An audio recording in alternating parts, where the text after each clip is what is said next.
काय बाते पूर्णाजी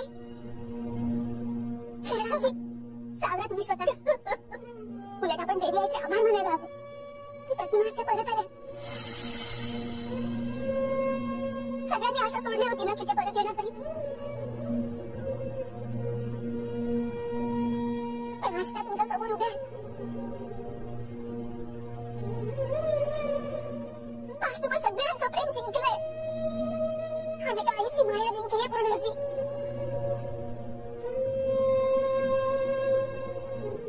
तुम्ही जिचं नाव श्वासाकडे घेता ना ते तुमची लेक 21 वर्षाची तुमच्या समोर उभी आहे. हे सगळं तुझ्यामुळे झालं बरं. मी तुझे उत्तर कधीच विसरणार नाही ग पूर्णाजी. आपल्या माणसांवर कोणी उपकार करतं का? मला काय वाटतं माहितीये का, प्रतिमाला सगळं हळूहळू आठवेल. हे पूर्णाई ती आता स्वतःच्या म्हणजे आपल्या घरात आली आहे ना, आता ती इथे राहायला लागली ना की तिला सगळं आठवेल हळूहळू. हो ना प्रतिमा आत्या, तू घरात सगळीकडे बघ ना, तुझेच फोटो लावले. तिकडे तर केवढा मोठा फोटो लावलाय, तो बघूनही तुला काहीच आठवत नाहीये का ग?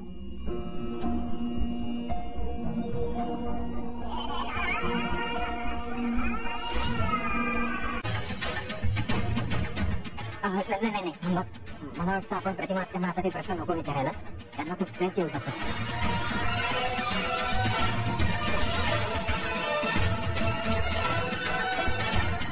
तुम्हाला एक गोष्ट कळत नाही, जर प्रतिमा त्या जिवंत आहे तर मग सिनियरला जी डेड बॉडी सापडली होती ती कोणाची होती?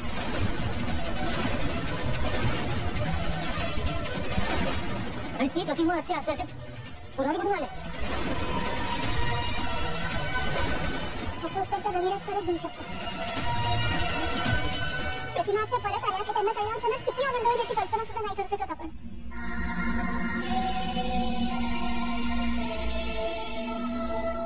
आपण रविराज त्याला फोन करून लगेच तिथे बोलून घेऊया. पण चालेल, आधी प्रतिमा त्याला आराम करून द्या. मी फोन करतो सिनियरला. मी आत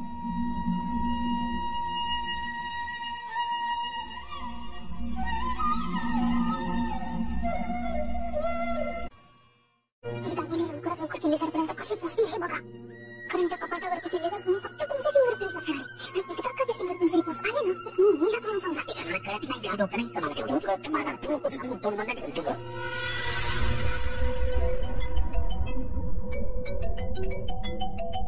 अर्जुनचं कोण? अर्जुनने परत कोर्टात तारीख बघितली असेल का? त्याला काही नवीन सापडलं असेल, काय सापडलं असेल? हा बोल अर्जुन. सिनियर दोन्ही घरातले सगळे पटकन निघून या. काय झालं? पूर्णाईची तब्येत बरी आहे ना? हो पूर्णाची ठीक आहे एकदम, टेन्शन घेऊ नकोस. खूप इम्पॉर्टंट आहे सिनियर. हे बघ जे घडले तुला फोनवर सांगता येणार नाही मला, पण तू पटकन येते. तुला आल्यावर सगळंच कळेल. ठीक आहे नागरे, आपल्याला आत्ताच्या आत्ता सुभेदारांच्या घरी जायचं. सुगंधा बोल.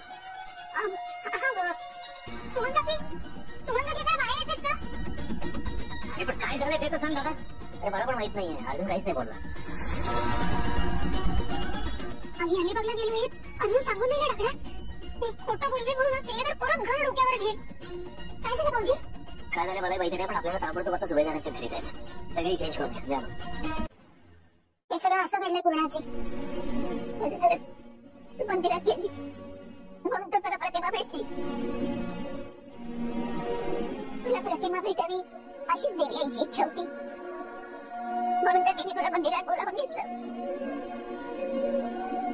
सगळ्यात मला सांगितलं होतं आधी की तिला प्रतिमा त्या अलिबाग मध्ये दिसली होती,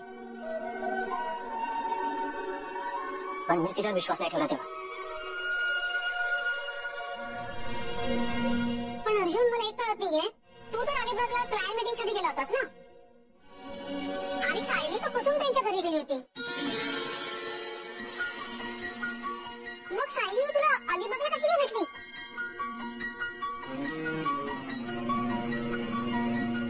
ते मामा नाही म्हणजे सायली कुसुम ताईकडेच गेली होती, तिथेच होती ती. पण मग झालं असं की तेव्हा मी म्हणाले ना, ती संकेतच आहे. देवी आईच्या मनात असेल ना तर माणूस साता समुद्रापलीकडे जाऊन पोहोचतो.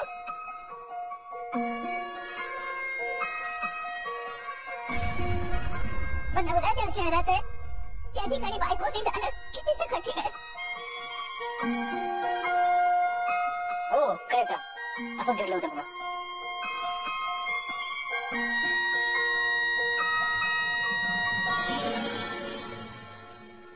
पूर्णाई,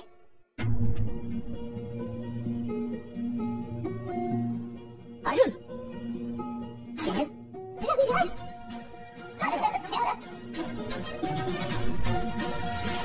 काय झालं पूर्णाई? तुमच्या डोळ्यात पाणी काय?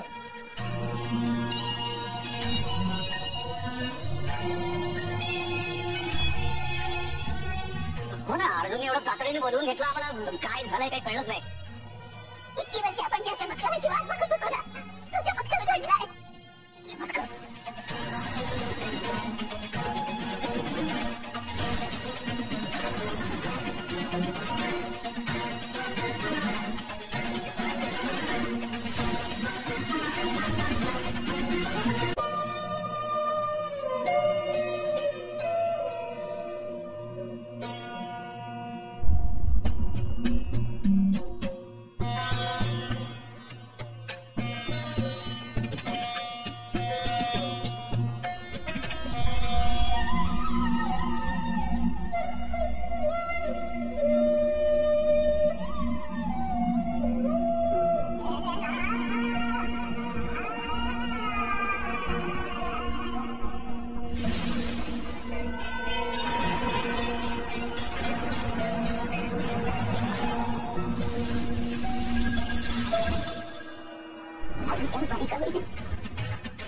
माझी प्रतिमा जिवंत आहे असा भास होतो ना. आपण प्रतिमेच्या फोटोला हात नको करूया.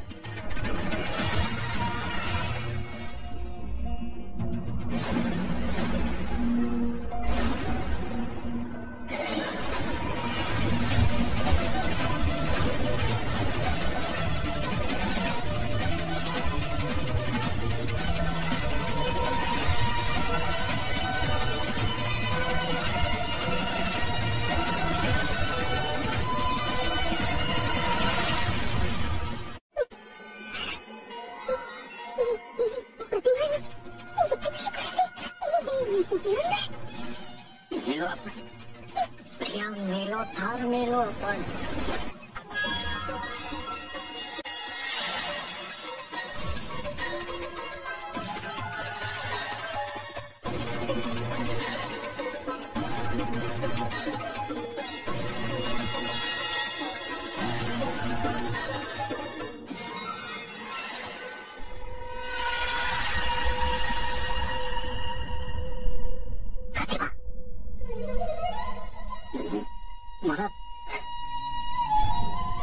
मला रोज जसा भास होतो तसा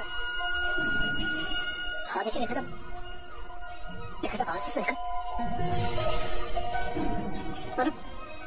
प्रतिभा, तू रोज प्रत्येक क्षणी प्रत्येक ठिकाणी दिसत असतेस. आज या वेशामध्ये या रूपात माझ्यासमोर तोच उभी आहेस का?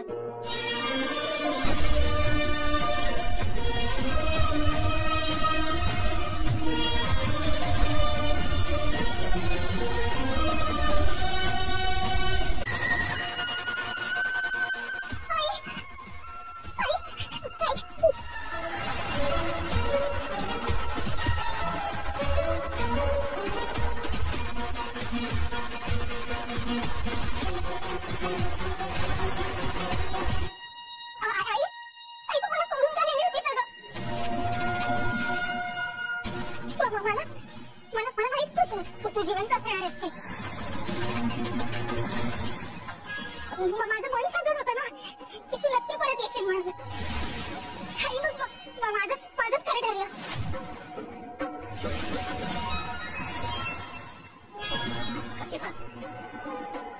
आज आपल्या आयुष्यातला सर्वात आनंदाचा दिवस आहे.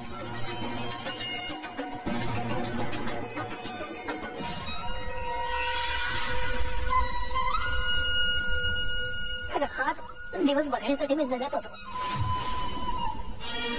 हा दिवस मला दिसावा अशी कदाचित नियतीचीच इच्छा असावी.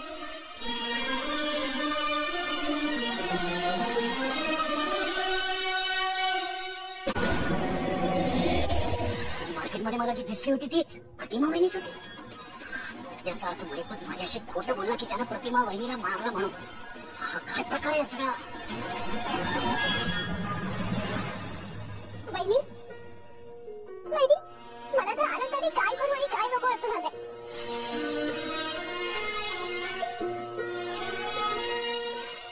तुम्ही परत येणं ही अविनाश भाऊजींच्या प्रेमाची ताकद आहे. हो, आणि माझा सुद्धा.